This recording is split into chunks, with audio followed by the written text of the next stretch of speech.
হ্যাঁ, আপনার নাম? আমার নাম দীপন ভট্টাচার্য। হুম, বলুন কিরম শিখলেন বা মানে আগে এখানে জানতেন কিনা? প্রথমে যখন এসেছিলাম তখন আত্মবিশ্বাসের অভাব ছিল, কারণ এর আগে আরেক জায়গায় আমি ট্রেনিং নিয়েছিলাম। সেখানে গাড়িটা চালাতে পারতাম, সব কিছু ঠিক আছে, কিন্তু স্টার্টিংয়ের সমস্যা সংক্রান্ত নানান সমস্যা ছিল।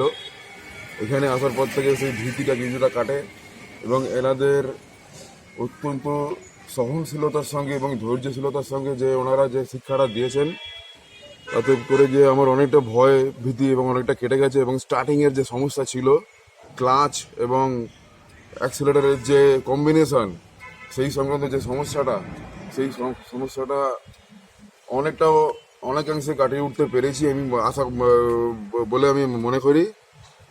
এখন সেই সমস্যাটা অনেকটা কাটিয়ে উঠেছি, কিছুটা হলেও কাটিয়ে উঠতে পেরেছি। এটা ওনাদের শিক্ষা পদ্ধতি যে করেছেন, শিক্ষা পদ্ধতির যে ধরন, সেই ধরনের উপর ভিত্তি করে সেই ভয়ভীতিটা কেটেছে খানিকটা। এখনো প্র্যাকটিস করতে বাকি আছে। এবং ওনাদের অমায়িক ব্যবহার এবং ওনাদের সহনশীলতা এবং ওনাদের ভুল করলেও ওনাদের ধৈর্যশীলতার সঙ্গে সেটাকে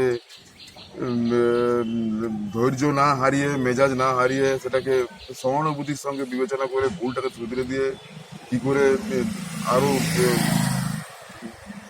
সেটাকে মানে ভালোভাবে আয়ত্ত করা যায়, সেই শিক্ষাটা ওনারা দিয়েছেন। এর জন্য ওনাদের কাছে অসংখ্য আপনি ধন্যবাদ। এখন এবং রাস্তা রোডেও মালিক যিনি চালাচ্ছেন? আছেন প্রশান্ত বাবু এবং দুজন আছেন আশিস বাবু এবং প্রদীপ বাবু, এনাদের কাছেও আমি ধন্যবাদ। এখন রাস্তায় চালাচ্ছেন তো আপনি?